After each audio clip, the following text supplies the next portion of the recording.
our parlor downstairs after today will be called the Hinge Room.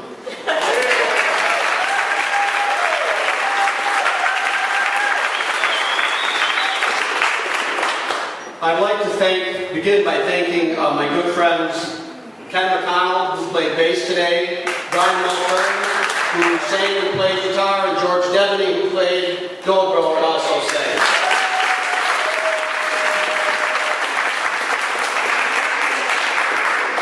We go back a long way. This was kind of a strange gig for them because you're used to playing in front of people, and all they were playing in front of today was the camera. But they were using their talents to help demonstrate the capabilities of our tech upgrade. They've been good friends to the hall, and we decided that they will be back again next summer sometime as part of our 2014 Summer Music Series. Thanks a lot.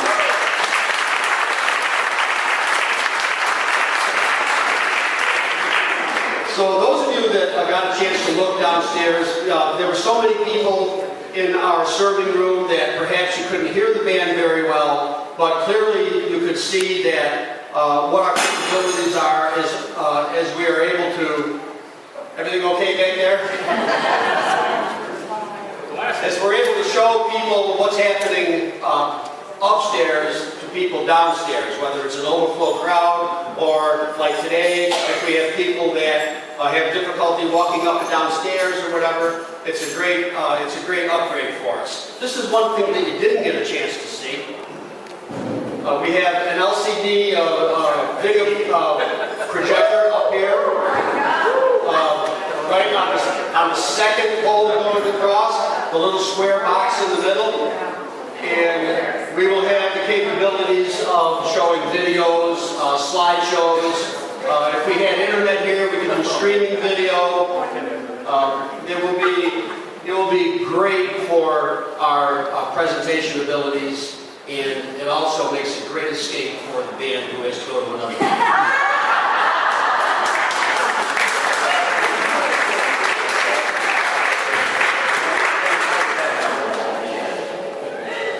There's going to be a noise that you hear when it gets to the top. There is a cover to prevent, it's a dust protector, and so I'm going to wait for that to... There we go. This is a great day for the foundation. Not only are we honoring some of our past and present members, we also have the opportunity to showcase our technology upgrade. Completed just today, as a matter of fact. Almost completed today, just a matter of fact. The culmination of 3 years of planning, fundraising, and an overall tremendous effort by all members of the Unity Hall Foundation Board. Before I go on, I want to thank Dan Murphy too. Dan led us up here with his bagpipe playing, and he's seated where? Right here.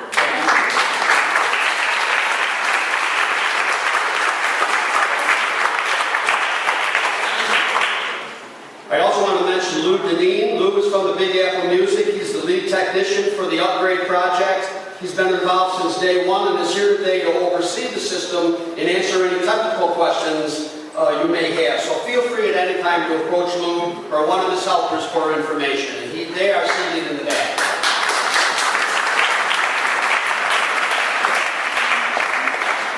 We do have a few upcoming events I'd like to mention. Next Saturday, we will feature two of the area's most popular bands, the Birdseed Bandits and the Dharma Bum String Band.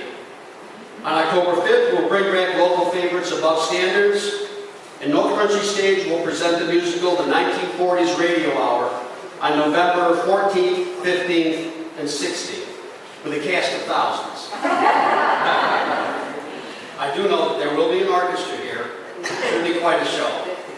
And finally, our silent auction will take place here at the Hall on the afternoon of November 16th. Many of you attended last year's auction. This year promises to be even bigger and better.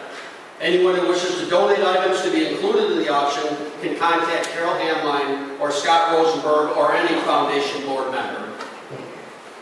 Most in attendance today are members of the Unity Hall Foundation or friends of members. Some are our invited guests. To all of you, thank you for your support. The Foundation remains committed to maintaining the Hall as a performing arts center and a public meeting place.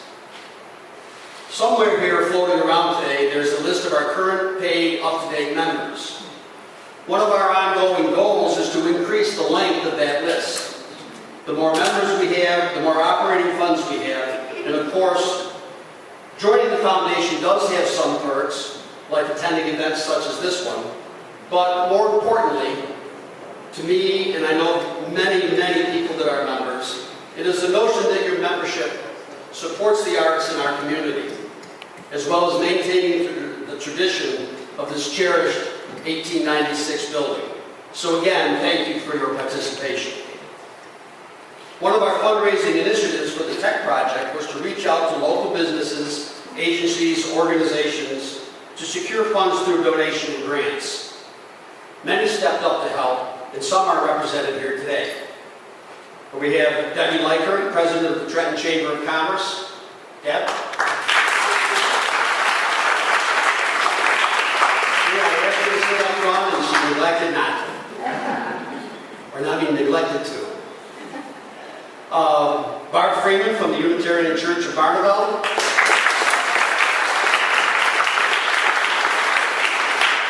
And I don't think Sue Secor is here, but I want to mention her name because she did respond that she would be here. She's the president of the Adirondack Foothills and Rotary Club. Sue, are you here today?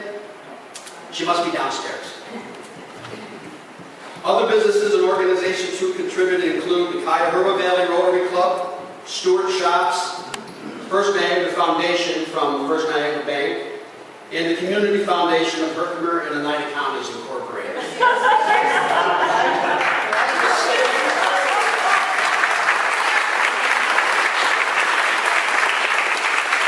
Sue, Dave, did you just walk in?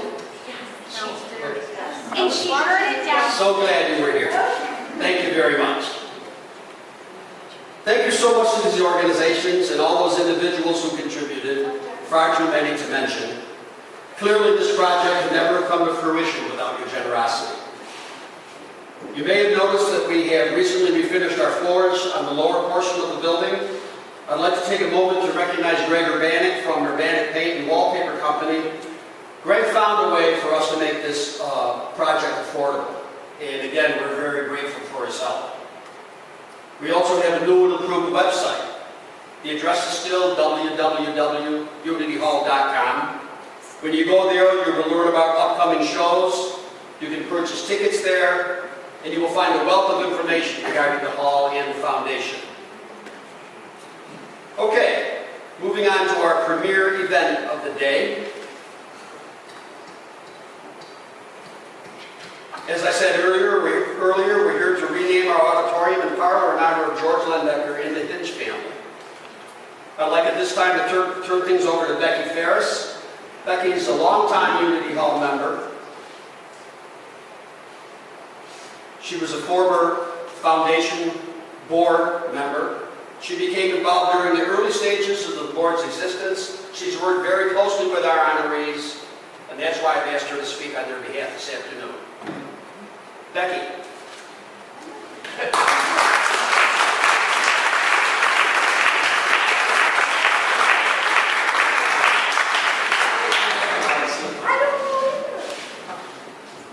He forgot to say that I'm the mother of his favorite student at home. Unity Hall. What are we going to do about it? This question began years of meetings at the Unitarian Church as the membership tried to find money to pay for heat, insurance, maintenance, and liability, just to keep this building from falling down. The hall was built in 1896, paid for by the efforts of the ladies of the church and some generous donations of wealthy church members. By the mid-1990s, the hall was only used for Sunday school and about 4 to 5 other church events. We tried to give it away. We asked the village, the historical society, maybe even the town. Nobody wanted it. There was talk of apartments for the elderly. I think that was your brother's plan. Matt Melnick came up. He was going to put a restaurant here. And my favorite was the large bonfire, which nobody seemed to agree with, and none of the above happened. Over the years, we heard of stories of the building being used as a community center at the beginning. Betsy Mack talking about waiting on tables for the Unity Hall, the Unity Club dinners. Ed and Bill Hinge would reminisce about Boy Scouts meetings, the Layman League, which I never really understood, and plays. And Bill, we still need to do Helsa Popping for your father's memory. So, in 1994, George Landecker, church member and lover of this building, became frustrated with the church's lack of a solution. He went to Ed Hinge and Betsy Mack, and together they proposed the creation of the Unity Hall Foundation, a not-for-profit corporation to manage the building, including paying for the heat, insurance, maintenance, and liability. It would offer the building to persons or groups that would like to rent for private and public activities, and try to bring back the idea of this building being a community center. A contract was put together, I think written by Richard Kurtz. It was signed with the church to lease the building for $1 a year for 25 years. So we're kind of coming up on redoing that lease. The first few years were full of hard work, lots of fun. Ed Hinge was the front man. The man in the community doing PR, begging for money, making sure Betsy Mack wrote as many great grant proposals as possible, going out getting membership and volunteers. I think a lot of you were tapped on the shoulder by then. All you had to do was complain or suggest an idea, and you were either put on the board or you were a committee head. This beautiful podium was built because Ed went up to Brew Clark and said, "We need a podium," and we got it. Ed had big ideas to make the Unity Hall Board a small production company. And that first year, we got the players of Utica to come up and do the play Love Letters, which I think we repeated, I don't know, probably 10 years after that, and they did it again. He had Bev Cantwell produce and direct a cabaret night with dinner and local minutes waiters, and some of you guys, I think, participated in that. He suggested we should have Wednesday night outside concerts with pie, hot dogs, and corn. It was a great idea that lasted for several years and lots of work. This is my favorite Ed story to give you an example of Ed's managerial skills and style. He believed the Glimmerglass Opera young artists would love to come and perform at the hall. It seemed a stretch to me, but Tim and I, Ed and Jack, got all gussied up, went to Cooperstown to meet with the director of the young artists. She was the artistic administration director. She was lovely, a British lady named Felicity Jackson. After listening to Ed's rather elaborate proposal, she agreed to bring some young singers for the price of $500, which of course we didn't have. He turned to her and said, "Wonderful, Felicity. Mrs. Ferris here will organize the event for you." As with many things, news to me. I came home, called Marietta Von Burnett and said, "If you can get 25 of your family and I get 25 of mine at $10 a head, we could maybe not embarrass ourselves." It ended up being a sellout event, which we repeated, I would think, maybe 5 or 6 years. And this is the beginning of the many ideas Ed had to make Unity Hall a growing center for the arts in Barneville. Well, to carry out all these plans, we need folks to work behind the scenes. And this is where George Landecker and his brother Bill come in.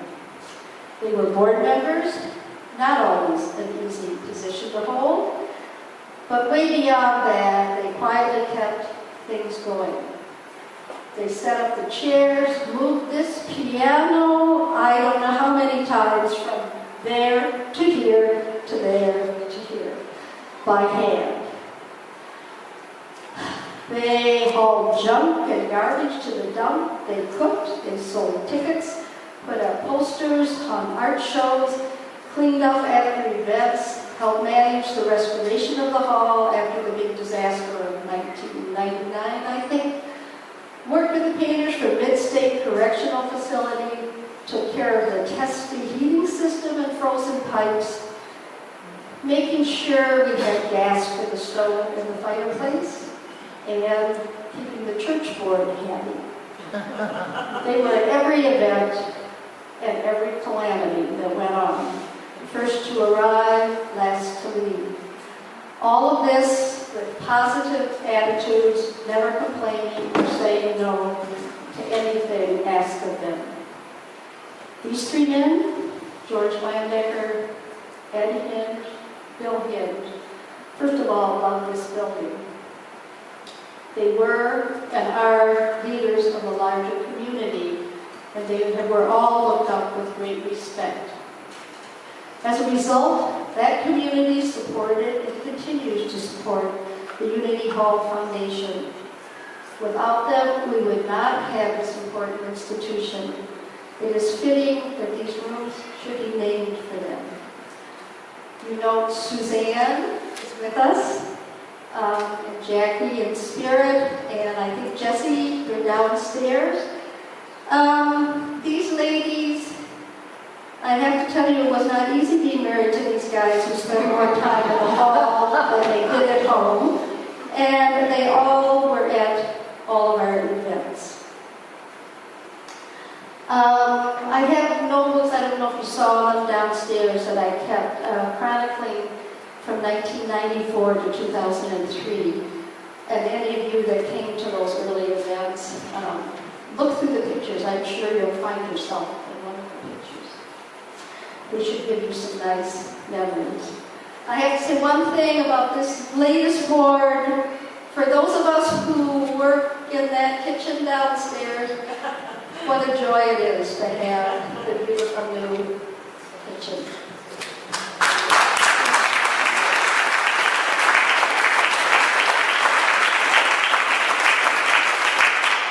On a personal note, I love the people being honored today. And I've had wonderful memories working with all of them. I miss Jackie and Ed and George. My life is way less interesting with them gone. But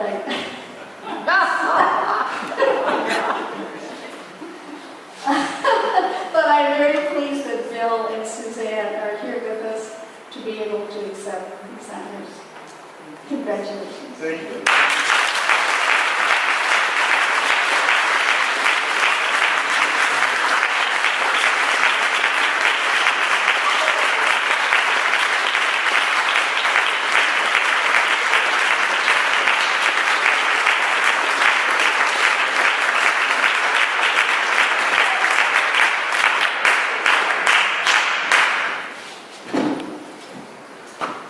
This is the plaque that says Landecker Auditorium. And Lou, if you could zoom in on this so we can show the folks downstairs. This will be mounted on the wall above the light switches as you enter the auditorium in the hallway. And a high five would let me know when I can put it down would be good. Okay. Thank you.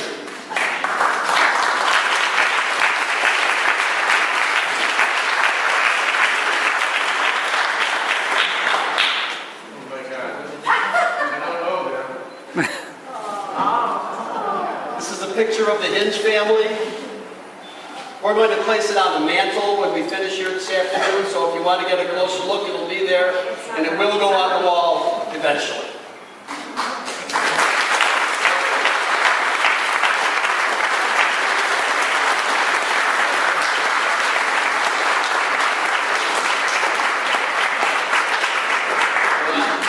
They're a lot younger than that. This is the Hinge family.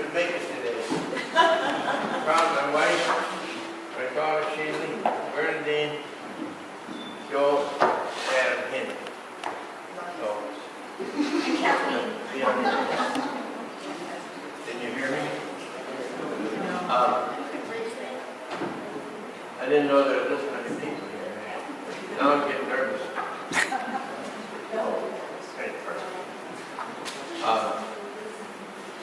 I'm so happy to be here. I thank Becky for telling all the stories. Half of them are true. Becky and Kid did most of the work. I'm just on the way down over today. I'm thinking what to say, and I just thank the current board for the wonderful job they've done here to keep this place going, to upgrade it. I think when we moved here in 1938, I think that our house cost less than the screen. My folks got a 20-year mortgage. And we're pretty lucky because in 1938, there were only about 2 Catholics in town, and we were Catholics, and my father was a Democrat. It was only a few years before that the Ku Klux Klan had burned a cross in front of Mike Coleman's house in about 1929 because he was an Irish Catholic fishing tackle salesman. So we just got here, and we've been lucky to be able to stay here. Thanks to the wonderful people. We just have seen this place grow, the playground which was in, and who else? Dorothy Aiden, Judy Chafee put it out here in the backyard. The town board didn't like it, but they did it anyways with a blessing. Jimmy Egan and I dug the holes and put in the equipment. The community's grown, and the whole area around has grown. The village of Bible is represented here by about 12 people, I guess. The rest come from our community. So, thank you, Becky. Thank you, the current board. It's just a wonderful thing. There's a lot more I was going to say, but thank God I forgot it.